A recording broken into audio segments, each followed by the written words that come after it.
Alright, so last night Dana White got on Instagram Live and gave us one of the biggest announcements we've ever gotten. So many things happening in this. Yeah, let's get into it. So I'm sure you've seen it already, but I want to break down every fight basically, give my thoughts on every announcement, what this means for the future, how this is going to go in the short term. So let's get right into it. Arguably the biggest news here is that Ilia Topuria is not going to fight again at 145. He has vacated his championship at featherweight. He's moving up. Now, he did not name an opponent for Ilia Topuria, which kind of makes it seem like it's not going to be Islam right away. I wouldn't be upset if he gets that Islam match right away because I think it is clear that Ilia Topuria has the skills to actually challenge Islam, which is something that hardly anybody else can say, and that makes it compelling. But I think there's a decent chance we see Ilia versus maybe a Dustin Poirier, maybe a Charles Oliveira, maybe an Arman Sarukian, which is why I have Arman Sarukian right here. I think all of those matchups are cool too because they solidify Ilia at 145 against a guy that Islam has been in talks with in the past. Especially if Ilia goes out there, flatlines him. Imagine he goes out there and knocks out Dustin bad or Charles bad. Islam didn't do that when they fought. That makes that matchup so much more exciting, especially if he beats Arman too, a guy that a lot of people would even choose against Islam Makhachev. That would be one of the greatest fights we'll ever see. Ilia versus Islam after Ilia solidifies himself at 155. Now, as for the featherweight division, we'll get into what that means for this in the next fight, but I think it's fine. Ilia Topuria said that he struggled to make 145. I find that a little hard to believe because I don't think Ilia Topuria is a massive 145er. He's not an especially tall guy. He's well built, like he's solid, but I don't think he's a really big guy in any way, to be honest, for 145. But maybe it's just hard for him to cut weight. He does seem to have really low body fat even outside of camp, so it probably is hard for him to find extra weight to cut, fluid weight, fat weight. Makes sense. I don't think he'll be too small at 155, and I think he will be very, very skilled for 155. I think his power will stay. I mean, we saw that when he did fight at 155. He flatlined Jai Herbert. I don't think he'll have any power problems, skill problems. He'll have a skill advantage at 155.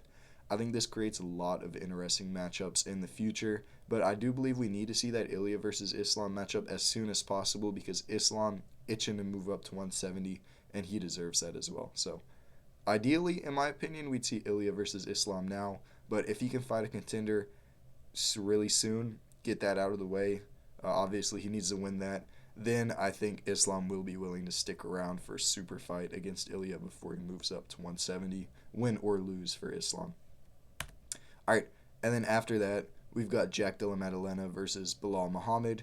Now, the first thing that was announced is that Della Maddalena is out against Leon Edwards, but he's in against Belal Mohamed. So Leon Edwards is now going to be fighting Sean Brady, I believe, at UFC London. Takes the quality of that card down quite a ways, but at least now we get to see Della Maddalena fighting Belal Mohamed.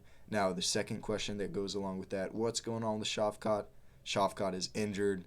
This guy hardly ever fights, which is such a shame because Shavkat is kind of in a bad moment in his career right now, which is ironic because he's on track to fight for a title, right? But he lost a lot of hype after that last fight against Ian Gary. What he really needed was to stay active, beat up on Belal if he can. He can wins all of that back plus the championship. This injury really sucks for Shavkat, and I'm sorry to see that for him, but we get Della Maddalena stepping up instead, which I think is a very interesting fight. Now, I've seen a lot of people saying Belal Mohamed easily out-wrestles him. Gilbert Burns did. This is an easy one for Belal. I don't think so because what Belal requires to out-wrestle you, and obviously he's elite level at it. Think about what he did to Leon Edwards. Think about what he would probably do to a guy like Colby Covington. What he did with Gilbert Burns. If he can get up close, he says he's got those hands like Canelo. Obviously, he doesn't, but he does have pretty decent pocket pressure.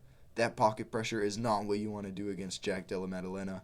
I talked about this in my last video with the boxing. Della Maddalena is extremely dangerous, extremely powerful, extremely crisp in the short range. That is the opposite of where Belal wants to be. I think he's going to struggle to get in close to get these takedowns. Now, over the course of 5 rounds, yeah, he's going to get some takedowns. In my opinion, this one either goes one of two ways. There's no way this is a close 5-round fight. Either Belal absolutely dominates him in the wrestling, or Jack Della Maddalena absolutely destroys him every time he gets close. And to be honest, I'm leaning more towards the second one. I'll have to watch some more film, and I'll get back to you guys before this fight, because there is still a long time to break down this fight before it happens. I believe this is on UFC 315. I want to say it's coming up pretty soon, but I think Jack Della Maddalena has a good chance to negate a lot of Belal's pressure, because Belal's going to know he can't get in there, pressure, go for a takedown like he usually does, because he's going to get knocked out. I don't know. But right now I'm thinking this goes in Jack Della Maddalena's favor. I could be convinced by doing some more research. But let's move on to the next third piece of massive news. This is what happens because Ilia Topuria moves up. We've got Diego Lopes versus Volkanovski headlining UFC 314, which they basically made that whole card last night, and that's going to be a great card. I'm excited for that one. This is for the undisputed UFC featherweight title. So Diego Lopes getting his first undisputed title shot, Volkanovski getting his chance to get the belt back against what is a much better matchup for Volkanovski than Ilia Topuria was. I'm a bit undecided on this one so far, but I'm definitely leaning Volk.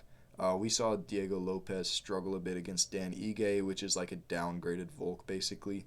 Volk's better at everything except power. And Volk does have some power at this point, I believe. Ever since going up to 155, I think he has more power. I think he has some more muscle on him.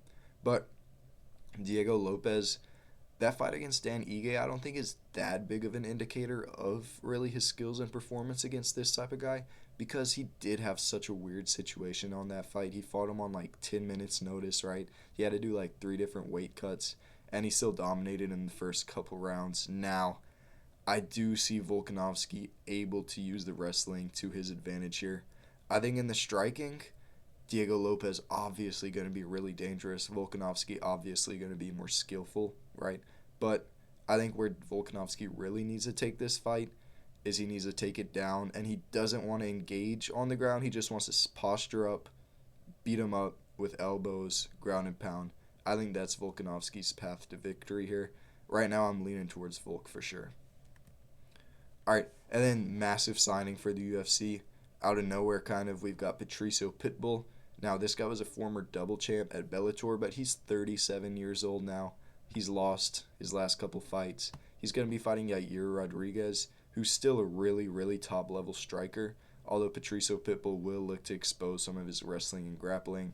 I've still got Yair in this one. This is also going to be on UFC 314. I believe it is the feature fight, third fight down on the card.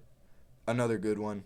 Kind of a guy that's really well known outside of the UFC and Pitbull, but definitely a vet at this point. I believe Yair Rodriguez is still relatively young, like 30, 31, 32.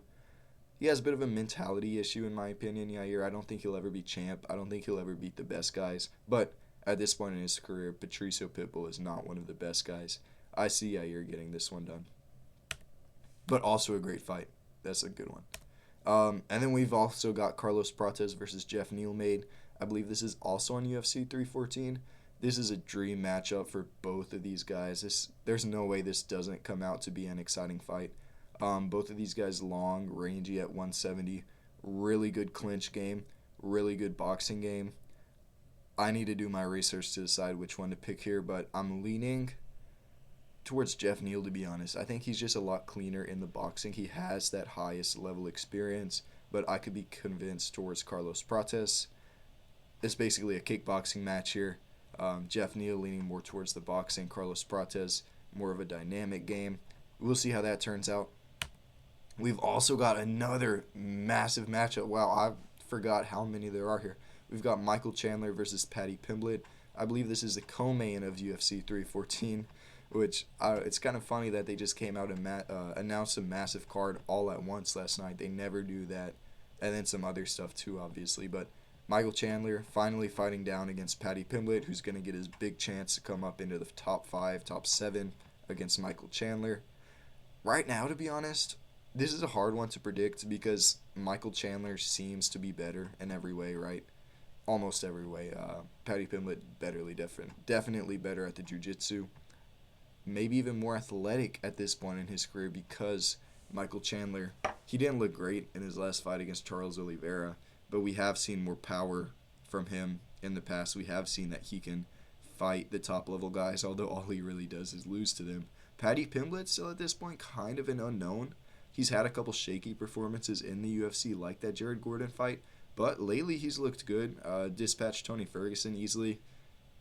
That's not much, but beat Bobby Green also easily. That's pretty good. That's what Islam did, right? That's what the best fighters at lightweight do to Bobby Green. So this one's still a lot unknown, but at this point in his career, Michael Chandler has got to be declining. He didn't look great, very technical, very patient at all against Charles Oliveira. Paddy Pimblett on the rise. There's just a momentum factor here. I'm going to go with Paddy Pimblett. All right, and then another massive one. I believe this is the opener of the main card on UFC 314. We've got Dominick Reyes staying active. Good to see because he's been rebuilding his career lately against Nikita Krylov, who hasn't been very active but is a very good fighter. This is a hard one to predict because Dominick Reyes has kind of halted his massive fall off, right? But this is a fight that's going to see him start to climb back towards the top, which is a lot harder than beating guys like Anthony Smith, right? Nikita Krylov, we just don't see him fight very often, but he's very skilled, good striker, well-rounded. Yeah, this is an interesting one. I'm leaning Nikita Krylov right now just because I think Dominick Reyes' last couple performances have been good, but I still think he's just going back into that category of really good fighters at light heavyweight who he was on that massive skid against. So I'm leaning Nikita Krylov right now. Then we've got Jim Miller versus Chase Hooper. Jim Miller is looking a little rough in this picture. He's like 41, 42 at this point, but he is a legend in the UFC. He's got a lot of really good wins, or maybe not a lot of really good wins, but he's got a lot of wins against guys that are good, right? And these are good wins. Like, he beats them, he knocks them out. Chase Hooper, like 15 years younger, maybe more than Jim Miller, one of the youngest guys in the UFC, putting together a good win streak for himself. He's been really great in the grappling his whole career, but lately he's been able to start to put it together with the hands too, which is fine because he's like, 23, 24?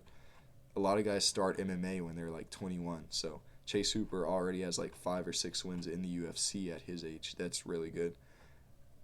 I think this one goes to Chase Hooper. I respect Jim Miller. I like Jim Miller a lot. I think he's just too old to be guys that are like really good, legitimate prospects at this point. If Jim Miller wants to keep fighting for the next year or two, match him up against other old guys, other vets, other guys that he's going to have a pretty good chance to knock out. I think it'll be close. I think it'll be competitive. But I see Chase Hooper winning this. And then Dan Ige versus Sean Woodson, last fight that they made. Pretty good. Sean Woodson's been on quite the win streak at featherweight. Deserves a step up with Dan Ige. Dan Ige just takes whoever they give him, it looks like. And that's good. Dan Ige, always a fun fight. Sean Woodson, looking really skilled in the striking lately. And that's the announcements. Let me know which fight you're most excited for. Let me know what you think they're going to do with Ilia Topuria, because they really could do anything with him at this point. But for sure, title shot, if not in his next fight, and the one after that. Pretty exciting. Let me know how you think the JDM versus Belal thing goes. Just let me know in the comments. Have a great day.